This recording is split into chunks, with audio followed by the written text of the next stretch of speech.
Bon, je voulais mettre mon effaroucheur dans les poids, mais je ne me souviens plus comment ça marche.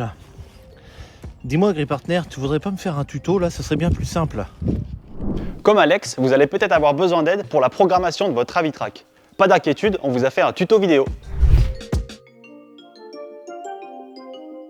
Donc pour commencer, on va appuyer sur le bouton central assez longuement jusqu'à voir le logo AgriProtec s'afficher. On peut évidemment passer en appuyant. Pour accéder au menu de réglage dans le bon ordre, il faudra tourner la molette dans le sens des aiguilles d'une montre.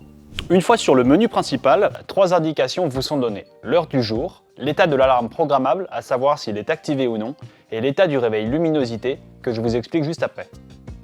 En tournant la molette d'un cran, on arrive alors sur le menu état qui permet d'avoir différentes informations, notamment le niveau de batterie. Pour activer l'alarme, différentes plages horaires peuvent être programmées. Vous pouvez choisir d'activer une seule plage horaire si vous souhaitez que l'effaroucheur soit actif toute une journée, par exemple de 6h à 20h. Dans l'autre cas, vous pouvez opter pour la programmation de 2 plages horaires distinctes, par exemple de 7h à midi, puis de 16h à 21h pour s'adapter au rythme des oiseaux. On appuie sur la molette pour programmer notre alarme, on tourne ensuite pour activer ou non, on appuie une première fois, puis une deuxième, pour confirmer, et le signal vert indique que c'est bon. Une fois les alarmes programmées, vous pouvez choisir d'activer ou non le réveil luminosité. Cette fonction permet à l'appareil de s'allumer dès qu'il fait jour et de s'éteindre à la nuit tombée. La fonction menu test permet de tester les sons et d'ajuster le niveau sonore si besoin. On peut émettre jusqu'à 9 signaux différents à la suite.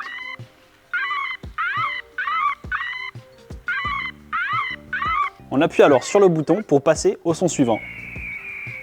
Dans la suite du paramétrage, vous allez pouvoir régler le niveau sonore.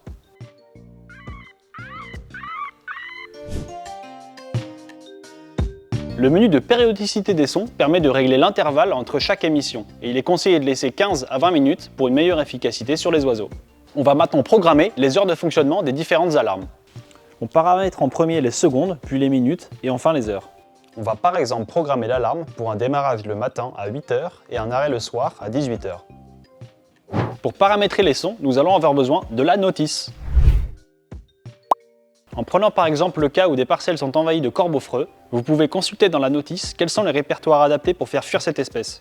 Et lorsque la flèche apparaît près du nom du répertoire, on valide en appuyant. Dans le dernier menu de réglage, vous pouvez alors choisir d'activer ou non les différentes options. Par exemple, si vous êtes équipé d'un Mantrac, vous pouvez activer l'option pour qu'il se mette en route. Voilà pour ce court tuto sur l'Avitrac, j'espère qu'il vous aura aidé et à bientôt pour une nouvelle vidéo.